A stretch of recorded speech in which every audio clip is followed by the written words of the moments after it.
back to Where Do You Feel That in Your Body? My name is Lisa, and I have a very exciting episode for today planned with a good friend and colleague of mine. We are going to be discussing the topic of self-care and self-care in the field as therapists. And before we begin, I just want to mention that it's really important for listeners to understand that this is just our experience and our own thoughts, and that nothing we say should be taken as fact or used in your decision-making processes going forward. But we hope that it prompts some thoughts and insights and maybe resonates with some of you. So without further ado, I would love to introduce you to Raisa. She and I went through graduate school together, internship together, and maybe I will just give her the floor to share some things about herself. Hi, Lisa. Thank you so much for the introduction and for inviting me to come to your channel tonight. Yeah, Lisa and I, we did our graduate together. We were in school together, and then we did our internship together. So I've known her for a while. So a little background about me. I've been working in the mental health field for about almost 10 years, I would say. I worked as a behavior interventionist. And then I worked at Distress Center for 4 years and as a crisis line worker. And then I joined my master's degree and then did the internship. So my plan is to become a registered psychology here in Alberta. That's where my journey is leading towards. So I've just applied for my registration. So just waiting to hear back. Awesome. Yes, thank you, Raisa. I know the journey of registration. It's a long process, but once it's there, it's awesome. And I mean, your 10 years of experience is so valuable. Thank you. Yeah, it is a lot, but we'll get through it. Yeah, for sure. So today I really wanted to dive into the topic of self-care. I think that this is something that I know you and I in school heard the term a lot during internship. That term gets thrown around, and there's an article that came out in 2020 that I think really emphasizes the importance of therapist self-care. So I'm gonna be sure to link that in the comments of this video too, but I think it might be good if I just start by reading an expert of sorry, my goodness, a snippet of it before we kind of carry on, if that sounds good with you. Yeah, sounds great. Okay. So it says mental health practitioners work in a culture of one-way caring in which they are required to demonstrate empathy, compassion, and patience without the expectation of receiving such care in return from their clients.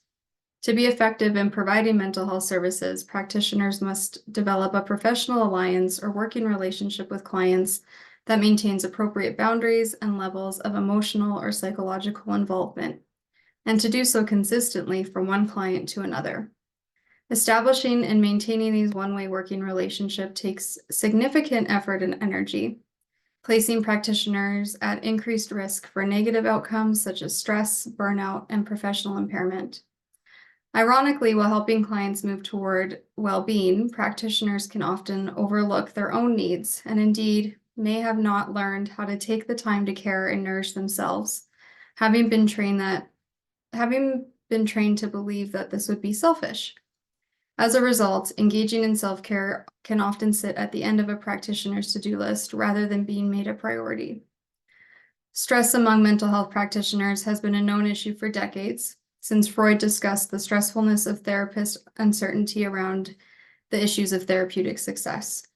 For example, psychologists experience stressors in relation to the heavy emotional demands associated with clients' presentations, including client lack of improvement, symptom relapse, suicide ideation and attempts, aggressive and violent behaviors, as well as practical demands related to paperwork, ethical practice, licensing, malpractice complaints, and professional isolation. It's also been identified the work-related issues of large caseloads and negative team environments as being additional stressors for mental health practitioners. Given the presence of such multiple stressors, it's no wonder that practitioners, including graduate trainees, report a high level of stress and distress. I'm curious to, hear from you. Does that resonate with you? What are your thoughts, etc.? Yeah, oh, 100%. I feel like, where you said the word being selfish, sometimes we feel like we're being selfish if we're trying to take care of ourselves or if we're trying to find that time to do things for ourselves because we're like, okay, no, I have to do more. I have to do this, I have to do that. And especially like we just finished our internship and it was an 8 months of hustle. It was a lot. Like it was just not internship for us. We were doing the internship work, we were doing class work. And, personally, we also had to do, job, keep up with job and all of that. So it was a lot for us. And I think that we were so exhausted at the end of the day, we either like crashed. I mean, I'm speaking of myself, like I either crashed and just like took a nap or whatever. We're so exhausted. There was no time for us to take care of ourselves. And even though we know, like we tell our client, do some self-care, do this and do that. But at the end of the day, we don't end up doing it ourselves sometimes. Um, it's hard to find that time to do it. And I think time was a big factor. It's like we didn't have that time. So Yeah, yeah. I mean, I think time is a really good thing to mention. And one of my kind of things with self-care is that lots of agencies or your professors or your school or whomever will say, Raisa, make sure that you prioritize your self-care. And they do classes on self-care and it's talked about a lot. But when it comes time or it comes down to, okay, I actually need a day to Yeah. take care of myself, or I need less clients, or I need less this. What was your experience in what you were met with if you were to voice any of those things? It was tough in the sense that I would fall behind because we had to reach a specific hours for our practicum. So if I took a day off, like that day off, I was filled with guilt because I'm like, okay, I'm behind on hours. My supervisor, is she or are they like mad at me or am I disappointing them? Everybody else is going ahead of me. Like my whole team is like doing this and that. So there was that guilt, obviously. And you're so right. Like, I feel like a lot of our organizations always promote self-care. Um, but the thing is, like, where do we take that self-care? Like, how do we take care of ourselves? I don't think that is really, um, we don't have that privilege to do so at times like this. So I definitely felt that, like, even though during our internship we talked about it a lot, like we had, hours of webinar about self-care, but then you end up coming like, okay, but where's that time to do that? Right. Yeah. So Yeah, and I mean in this article they talk about how we're kind of trained to, or maybe not trained to, but we start to think it's selfish to take that time. And I mean you really just touched on that with, okay, yeah, I could take a day off, but it's filled with guilt and it's filled with, oh, so and so is has like 8 clients today and now I'm behind, or is my supervisor disappointed in me? And I think that, it's talked about a lot, but the actual implementation of taking care of yourself in this field, they don't seem to match, in yeah. my opinion. Oh, 100%. I agree. It doesn't match just because and I also feel this internship that we did, it was all like I think it drained us out to a point where it was like a test, like, can you do this? Can you handle this amount of stress in your life? If you can, great job. If you can, maybe this is not the field of work for you. So it was like they were just squeezing out all our energy and all our empathy and everything out just to see how much we can go. So yeah. Yeah, I definitely resonate with that. It did feel like how far can you push it, and Yeah. how much can you still show up for your own clients at the end. And even your experience post internship in grad school, like can you remember like even just like the week after and how you felt? It was a relief. It was like, wow, I have so much time in my hand. Like I can do this and I can do that. But I do want to say one thing. I remember I was talking to one of my professor for our class, the seminar that we have for our practicum. So he asked me like, what do you like to do for like, self-care? Or like, what do you like to do? I was like, what I miss something is like I used to paint a lot, and now I don't paint anymore. Like it's been months since I've, held a paintbrush. And he was like, well, in between clients or something, you can paint a little bit or do something. And I told him, but I like to finish my product.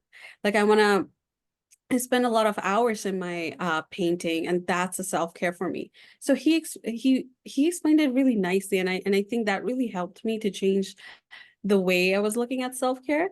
I was thinking it like, I need hours of like doing some painting, and maybe that will relieve some of my stress and I'll feel better. But he was like, maybe take like a little bit of painting in between clients or in between your day, just to do a little bit of it throughout the day. And don't worry about finishing a product, like a product or anything like that. Or don't take it as a project to finish. Just you like painting, so why don't you pick up your paintbrush and do a little bit of it? And I was like, that's interesting. Because I always think I need to spend hours, but you can spend even a little bit of time doing something that you like, and that can be helpful throughout the day. So I think that's what I learned in the internship towards the end. And then when I had enough time, I was like, wow, I have so much time to do so many things. So yeah. Yeah, I love that point, right? Is that we have our own ideas of what taking care of ourselves is, and then when we're faced with a new challenge or new experience, how can we modify this to Yeah, fit into this new experience where I do still have time to take care of myself? totally, totally. I love the word that you use, modify it. Yeah, Yeah. exactly. Well, and for me during my internship, like my favorite way to for self-care is going for a run. And I found like, okay, if I have a day of maybe 7 or 8 clients and a meeting or a training, the last thing I want to do at the end of the day is go for a run. I want Yeah, to lay on my couch and not talk all day. right. And and I found too that there was a way that I could modify this. And what I would do is I would have a 2 hour break on my run days and I'd go for a run between clients. So like say I'd have maybe 3 clients and at that point I wasn't completely drained. And then I'd go for a run and be rejuvenated and head on with the rest of my day. And it did make for longer days, but I still got time to take care of myself. Totally. Yeah, exactly. That's nice. Yeah. Yeah. So I think it is an important thing to maybe note and consider, for students who are either going into internship or people who are starting new jobs. Is there a way that you can still take time to take care of Mhm. yourself throughout your day, whether you bring your paintbrushes or Yeah. go for a run, or it's really helpful for virtual days, I find is the easiest to implement those things. Yeah. No, I agree. Yeah. So, I mean, that's one really good way of taking care of yourself. And I think another thing that I see a lot happening, specifically on social media is I'll see, people posting like what they do in a day to take care of themselves, and they're eating really well and they're going to the gym and they're meditating and then they do like 500 other things. And I found on days where I was depleted, that's not what I would be doing. And sometimes ordering in a pizza was taking care of myself. And on other days, that wouldn't be taking care of myself. And so I'm actually maybe just a bit curious to hear your thoughts on how you'd actually define self-care. Oh, that's a good question. It has a meaning to a self-care, right? But I look at self-care as self-love, right? Mm, So how am I going to love myself at this moment? And by loving myself is like, how am I taking care of myself? What are my needs right now? How am I going to, do I need to slow down right now, or do I need to do something to kind of like get my energy back? So it's really understanding myself and what I need at the moment. So I used to tell all my clients, like at the end of the every session, I would be like, can you tell me 3 things or 2 things you will do after the session today to take care of yourself or love yourself or something? And they'll be like, what do you mean by that? And I'm like, it can be anything. It could be like, grabbing a glass of water or, just sitting on your couch and just like watching something, or not even watching, like staring at the wall, anything, like just something to like kind of cater to your needs. So um I would give example, like, I love ginger ale, so I would grab a cold glass of ginger ale in between clients, and that would be like a treat to me, and it would make me feel good, right? So in social media, for example, like comparison comes, right? Oh, wow, this person is taking care of themselves so well. What am I doing? This person is eating so well, and then they're working out. What am I doing? I'm not doing anything, right? So when that comparison comes, we often start to not love ourselves. We think that we're not doing something right. And that we need to catch up, and we need to, okay, they're eating well, then maybe I need to eat better. Like I need to eat salad or something to make myself better, right? But maybe we need to just order a pizza and that might make me feel good, right? Mhm. So social media has this big image of what self-care means, and whenever I look up on Google or wherever self-care, it's like eat healthy, go outside for a walk, go for a run. You love running, so maybe that works for you. I don't like running. If I go for a run, it'll probably like just not make me feel great.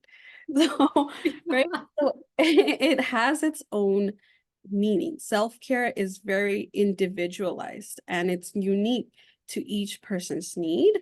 And I think that's very important for everyone to understand and know that just because you're sitting on the couch doesn't mean you're not productive right now with your self-care. Maybe that is what you need. So yeah, I hope that answers your question.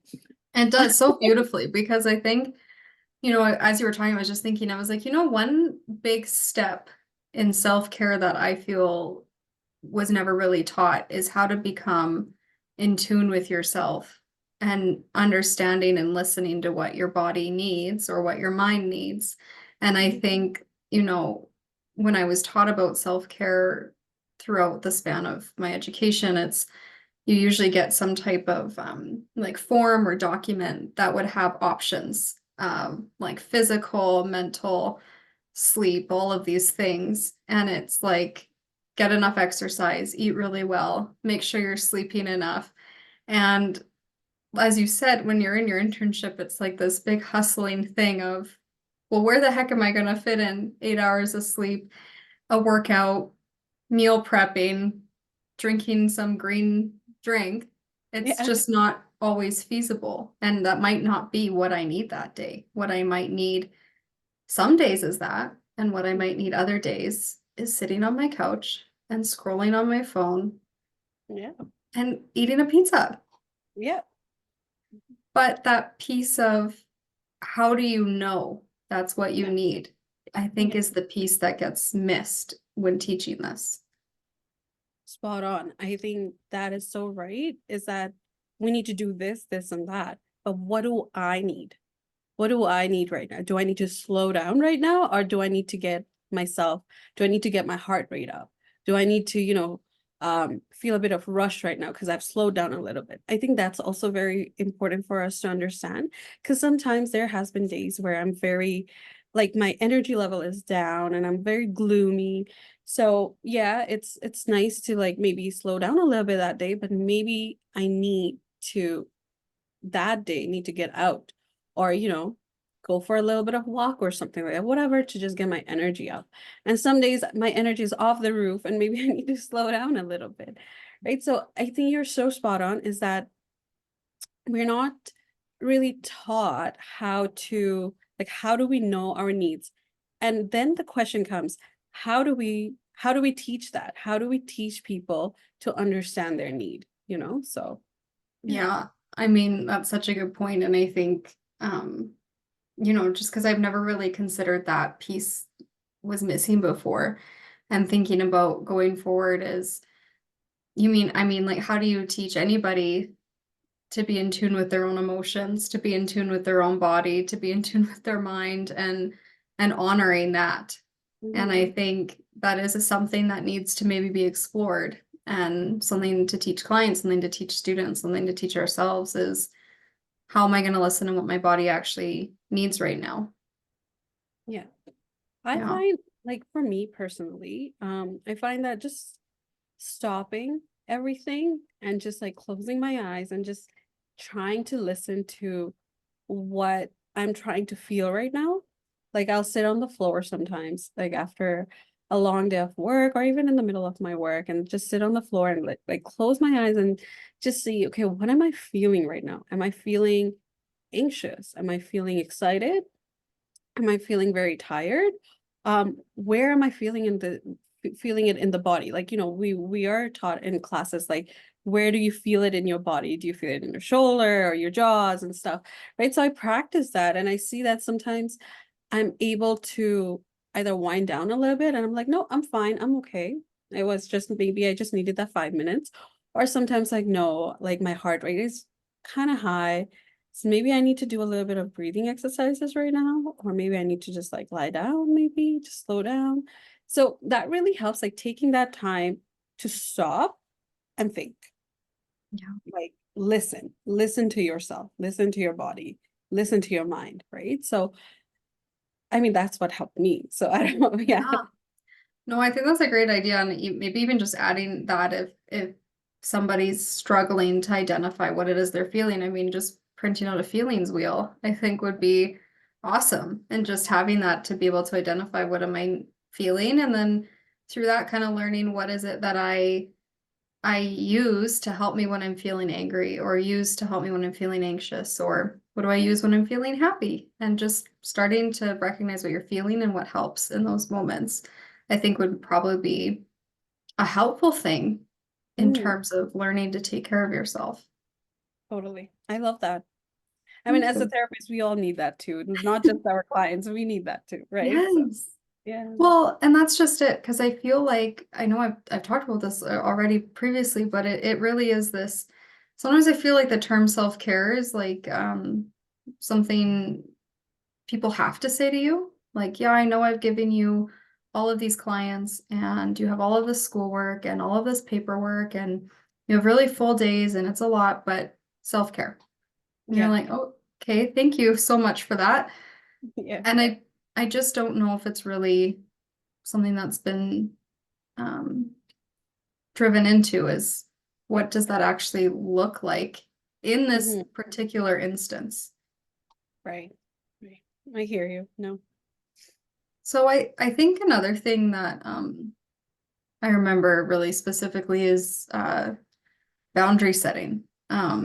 Whether that, be with clients, or even like your agency or your school. And I'm wondering, was that something that you practiced? And if so, did it help with self-care? Um, I think boundary setting is very challenging. It's not really easy, and especially when you're first starting out in this field of work. You're an intern, um, and it's hard to sometimes speak up and be like, no, I'm not going to do that. Or no, I'm not going to take more clients because I'm exhausted. Because there's so much expectations and you are at the bottom of the bottom of the pyramid. You're just there, right? So, um, so I feel like boundary setting is challenging. It's not easy to say no because you feel like, okay, what if I get fired? What if I don't get a good mark? And you need those. So I struggled with it. I struggled to say no to my supervisor at work or my supervisor in internship or at school. Like I struggled to say it whenever my supervisor would say, can you take more clients? I agreed, even though at the back of my head I was like, no, I can't, I really can't. But I said, yeah, sure, I'll take it. It's that drive of impressing my supervisor. It's like, no, I gotta impress her so that she's like, wow, Rice is working so hard, right? So I think boundary setting is very challenging to begin with. And I'm still trying to figure out, how do I say no? How do I prioritize myself. And then there's that word, selfish. I don't want to be selfish. So I need to do more. And I also want to say, like, these that expectations, like, you're a counselor, you're a therapist, you should have your stuff together, you know? You shouldn't be struggling, or like, you need to do more. You need to have more mental capacity to handle all of this, right? So maybe it's just in my head that I expect that people think that, but these that expectations too. So what about you? Like, how do you think like boundary setting has been for you? Yeah, I mean, definitely similar to you. It's like if, especially during an internship, it's like, okay, these people have to sign off on everything for me to move forward. So this is not the time I felt to be like, I don't really agree with that, or no, Mhm. I'm not doing that because there's this, I mean, I felt fear that if I did, it was a big whoa. But I do have this one instance that I remember so well is I had blocked off a morning and I can't remember why. I think I just wanted a morning off. Or no, I was going to the point where I wasn't going to see clients on Thursdays anymore. And Okay. I was just that was my paperwork day. I was coming close to the end, so hours were all good. And I had a client ask for that day specifically.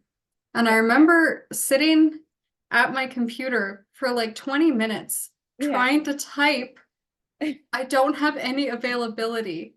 Like I physically couldn't get myself to just type that sentence out, even though one, like they don't know my Yeah. thing.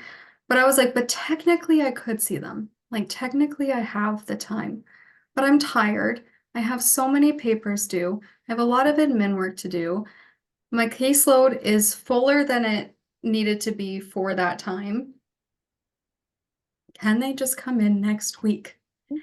And it took everything in me to just type that sentence out. And I was so nervous. And guess what happened? They replied and said, no problem. They didn't even care. Yeah. And that was such a like wake up call for me is that if I make myself available whenever anybody needs me, Right. there's just no way that I'm going to be a not burnt out person in this field because I'm giving every ounce of my time. But Mm. if I set a boundary over my time, are they really that upset? And it didn't seem to be. Right. Right. We overanalyze the situation. 100%. And I remember one thing I try to tell myself too is my psychologist isn't available sometimes for a month. Yeah. And I'm not mad at her. I'm Right. just, okay, I'll go when I can get in. Yeah. But I think there was this urgency where I got wrapped up in this thing of I have to be available to each of my clients at least once a week when they want. Right. And I was able to do that for a long time, but then sometimes it shifted or sometimes I wasn't. And it was always very scary to say no. Yeah. Even though you had Thursday blocked off on your calendar, but you still felt like technically I could see them, right? Mhm. And I feel like it was that guilt of like, why am I taking the time off? I can see my client. I think we always have this need like to be there for people, to Mhm. be there for our clients, right? So it's hard. It's hard to set boundaries. And then when you do set the boundary, you feel like, oh my gosh, like what did I do? But then you hear back from them, no problem, right? So Yeah. Yeah. Yes. And I think I remember just thinking to myself, Lisa, if you don't learn this now, if you yeah, don't practice this skill now, because I really looked at internship as I'm here to practice things. And if they fail, they fail. yeah, And that's okay. And I was like, if you don't start practicing this skill now, what makes you think you're going to learn it in a year from now, or 5 years from now, or even 10 years from now? Because you're going to be so used to saying yes. And like not even just to clients, like to your boss or your yeah. supervisor or your friends or whoever just wants something from you. Maybe that's a bad way to put it, but whoever needs something or whoever wants to have some of that time from you, I mean, Mhm. of course you're going to get burnt out. Exactly. That's where the lack of empathy then comes in. You're so burnt out, empathetic burnout or something like that. The compassion fatigue. Compassionate fatigue. Yeah, exactly. Because that's where that comes off, right? So yeah. Yeah. Well, and I think that's a really good point to bring up because just thinking about, compassion fatigue and burnout, like how much that can then impact our ability not to just be able to care for clients and those around us, like in our personal life, but even how much does that come around to impacting how we take care of ourselves even. Right. Right. And I felt it this way, and I felt compassion fatigue myself as well when I was booking clients, 5 clients back to back. And then, okay, I will see you next week. And then I close the meeting and then I joined the other one. And then I listened to them. Okay, I'll see you next week. And then by my third one or fourth one, I was like, I can't. Like, they're telling me something, and I'm like, I'm zoning out, or I don't have that compassion or that empathy in me to say anything anymore. My level of service goes down. And when I noticed that, and I noticed a good thing, I noticed that on the first day when I was doing this, it's like, I was like, I can't do this. It's not fair for the client. It's not fair for me either. Like, if I'm getting so burnt out just to meet my hours, I'm not doing my service. I'm not doing a good job at it. So I stopped. I was like, no, I need breaks. I can't do 5 clients every day, and I had to stop. I think I did 5 clients maybe a couple of days, and then I stopped, and I was like, no, 4 clients a day is maximum for me. And I think it's and that took me a while to say it to my supervisor as well, is that I can't do more than 4. Like, I just can't, right? And it's so, when we're doing that, and then at the end of the day I'm so exhausted that I took a nap. But that's not self-care, right? That's just me being so tired that my brain shut off. But that's not me taking care of myself. Taking Yeah. care of myself is like taking break in between clients, taking that time to just like wind down a little bit, gather myself so that I have enough energy for my next client.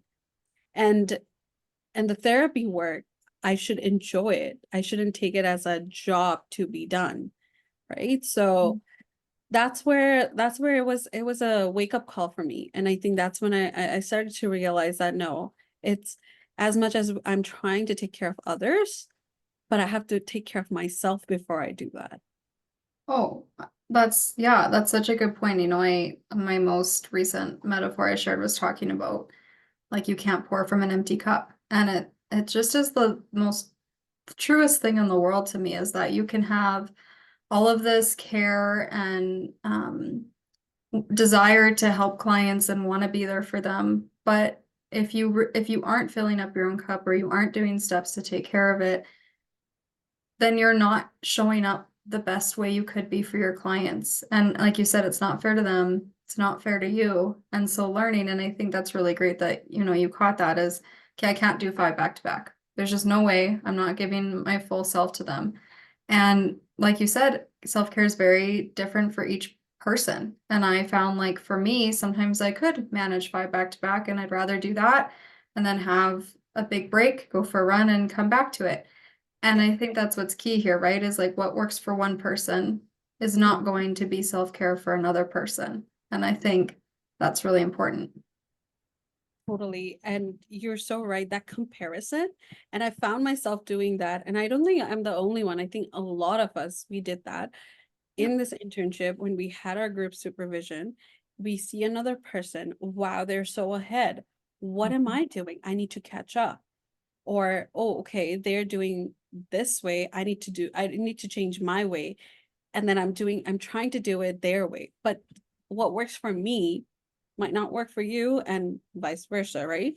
So I think it's really important to just stop at comparing ourselves. And I think if I have to give advice to anyone starting the internship, it's like, go at your own pace. You'll reach the hours. Doesn't mean you slow down, really slow down a lot, but go at your own pace, what you're comfortable with. Because this is a job. This is not a job where you just tick off a checklist and like, okay, I'm done, right? It's not a project that you're finishing or anything like that. You are in charge of taking care of other people. Yeah. And also you are in charge of taking care of yourself. So that empty cup metaphor is perfect. Like you need to take care of yourself and then you can take care of others, right? So Yeah. Well, and I think that's another important thing to bring up is that you're right. It's not a job where you just have a checklist and you get through that checklist for the day. This is a job that comes with a lot of responsibility, a job that comes with a lot of vulnerability, and in my opinion, a huge honor that you get to sit across from somebody and be that person for them. And I think, a lot of times therapy costs a lot of money, takes time out of their day. They're being open and vulnerable with you. And it's just really, if it helps anybody to think about self-care in a way that isn't selfish, is if you don't do this, your clients will not get the best that they deserve. And I think maybe that sounds kind of, it could come across as harsh, but I think that's just a good way to switch our mindsets of, oh, taking a day off is selfish, to know if I don't do this, my client care could suffer. right, right.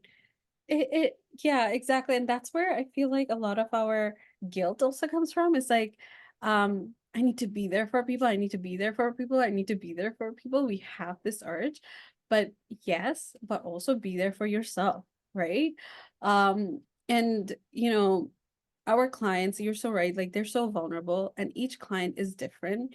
Even if you have clients that's coming to you for anxiety, for example, you have 4 clients that comes for you for anxiety, but they're all different, right? So your level of empathy, your level of, attentiveness, and maybe even the way you do your counseling is different for all 4 individuals, right? So you also need to know, like, with this client, I need to use this kind of therapy and I need to be more hands-on and, have this. And with this client, I can be a bit of laid off. So you really also have to understand your client's need. And you can know that when you have that energy to do so. Right. So when I was doing that 5 clients back to back, I was like, I felt like I was giving the same level of um therapy to everyone, and my clients didn't need that. They're all different. So Right. thank goodness I changed that with enough people. Just curious, thinking back to, when you started or thinking about a student, what is something that you would maybe either tell a student who's about to enter the field, becoming a therapist, or even your younger self in terms of self-care in this field? Mhm. Great question. I think like it's take what you want and leave the rest. But it's like I think understanding self is very important. We're asked to do journal writing and all of that. And it's a very like traditional way to write journal writing, but you don't have to do it that way. If you want to talk to yourself, look at the mirror and talk to yourself and tell yourself. If you want to record yourself on the phone, you know, just something in a way that is journal writing, just to get your feelings out, your thoughts out. It's so important. Because in our field, we're like I'm trying to find a metaphor. I'm not really good with it, but imagine us like a basket and we're thrown different kind of like emotional stuff. Other people's trauma, other people's stress and all of that. And we have a basket full of all of these things. It's not easy to say when I finish talking to a client, I end the meeting or I tell them goodbye and that's it. Things stays with us.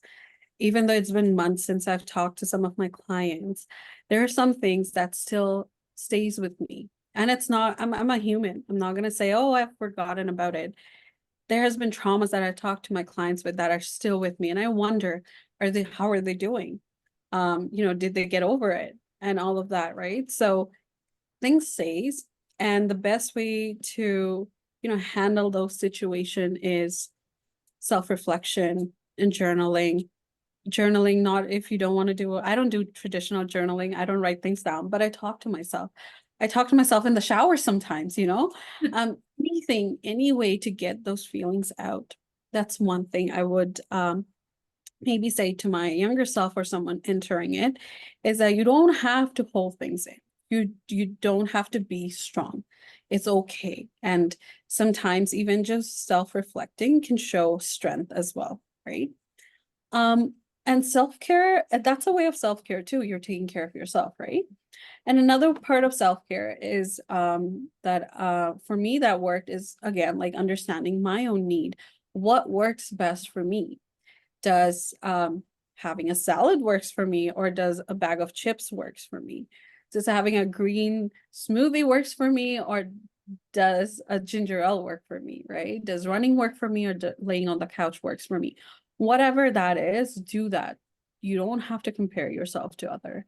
It's hard. It's hard not to when all over social media you see other people, um, you know, doing great things and stuff, and you might feel like I'm not doing things, or I'm not doing the correct way. Your self-care, there's that word self for a reason because it's yourself, right? So, um, that's another thing. And in terms of like clientele base, like especially someone going into internship, what I found very helpful is understanding your clients, what their needs are, and then scheduling your days that way. What I'm trying to say is like sometimes I wouldn't ever start my day off with a very heavy client, for example, because I just started my day. I'm still like, yes, I have a lot of energy, but still I'm maybe not fully awake or fully aware, all of that. So I would never start my day with a very heavy client. I would never end my day with a very, very heavy client because I want to end the day in a very positive note. So I would try to put my client throughout in a day where I feel like, okay, I have a bit of energy right now, I can handle it, right? And I would always put a very light client towards the end. And my client, some of my clients actually said it as a joke, one of my couple, and they were like, do you put us at the end of your session because you really love talking to us and then you have a good day afterwards? And I'm like, how did they know? But so that was very important, and that is very important, is understanding your client's needs and understanding um your level of work, right? And where you can provide that client. Just because that client is available, just because you have a 3 p.m. to 4 p.m. available and you're going to put that client, don't do that. I've done it and it doesn't help. It doesn't help the client. It doesn't help you either, right? So that's a big thing for me, that I would advise. In the beginning, I wasn't doing it, and I would, my clients were all over the place, and I saw that it wasn't really helping me. So once I started to have a little bit of pattern, once I started to like really understand that, it really helped me. It really helped me to be there for my clients and be there for myself too. Yeah. Well, thank you for sharing those ideas and options. And I think that's very valuable, especially, learning how to schedule your clients for when you're going to be able to show up as your best self for them. And I think one of the major things I've taken away from today is really a big lesson in learning how to take care of yourself is to become so intimately aware and involved with yourself about what you're feeling and what feels good for you, because it's going to fluctuate and change depending on the day that you've had. And I think that that is one of the key pieces that gets missed in learning about self-care. And so I appreciate you sharing, what you would maybe say to your younger self or a new student, because I think all of those things are things I had never thought about prior to entering into the field. Oh, same here. And I think I forgot to add something, and it's also having your own village. For me, it was like, you and we had our video session every week. You Mhm. know, it was that time where I vented to you and you vented to me, and that was so needed, Lisa. Yeah. So like that was so helpful. So I think you need your own people sometimes to surround yourself with. You need your own people in your workplace. You need your people, obviously your personal people as well, your friends, your partner, and so and so. But at work, you also need that, supervision also, right? There has been time when I went to my supervisor and I cried and she just listened to me. And, even though supervisors sometimes might seem scary or like, oh my gosh, well, how can I go to them? But they're there for you. It's also their job to be there for you emotionally as well. It's not just to grade you, or it's not just to, you know, see how you're doing and, keep up with your hours, but it's also their responsibility to make sure that you're doing okay. So, reach out to your supervisor, reach out to your peers, have one or two person that you can reach out to and, share some of those, because only a therapist will understand what a therapist is going through. So that's also yeah, that's an advice I would give. Like, create some of those in the beginning so that you don't feel alone. Yeah, holy smokes. I know, on my last episode, we talked a lot about that is one of the greatest things that I had during my internship was the people in my internship. And it was, yes, you when we'd have our weekly video chats to talk about things, or my group supervision. And I mean, I could cry when I think about my supervisor himself and just how wonderful he was for me. And going forward, should the time come when I have to hire a supervisor or join a team, those are things I'm going to be looking for is, Yeah. Are you going to be able to push me forward in my career, but can I also like cry to you about Yeah. how hard things are getting? It's the most interesting relationship is the Yeah, one you have with your supervisor. It's like this boss therapist thing kind of mixed together. And exactly. it's so fascinating. My hope is to do an episode on supervision soon because yeah. So thank you. Yeah, I agree. Having your people within your work that you can and are legally allowed to talk to about things via consent forms and all that good stuff is it's life-changing when you're in it. Right. In the beginning, I think we were like, oh, I don't know how to talk to them or whatever, right? But it was so helpful. No one's gonna know how painful AR reports are other than, you and I. Yes. Yes. Exactly. If I tell it to my husband, he's just gonna be like, yeah, that sounds tough. That's it, right? So yeah. Yes. Yes. Oh my gosh, all the admin. Exactly. Yeah. Exactly. So yeah, have your own community, and that's so important. That's a part of your self-care too, because sometimes you need that, right? I Oh, needed that like when we had our video session, I knew I needed to talk to Lisa right now. Like that's what I need to do right now. So yeah. Yes. yeah. And something to look forward to is like, oh, it's 4 o'clock coming up. I get after this paperwork is done, I'm gonna meet with Raisa and we can just talk. Exactly. Yeah. So I guess like in addition to becoming very aware of yourself is another big thing that you mentioned that your professor taught you is you don't have self-care can be modified Mhm. to fit whatever season of life that you're in or whatever job you're in. So having these things, I suppose, kind of sprinkled in throughout your day Yeah. might be more beneficial than finishing your day and then trying to complete them. I think was also a really valid point that you brought up. Oh, totally. Totally. It was like when he mentioned that, I was like, okay, never thought of it. Like we always think of self-care as an activity to do after a long day of work. It can be throughout the day, anytime you need to do 5 minutes, 10 minutes, whatever that is. Just do something to cater to your own needs. Anything that can be. So yeah. Yeah, for sure.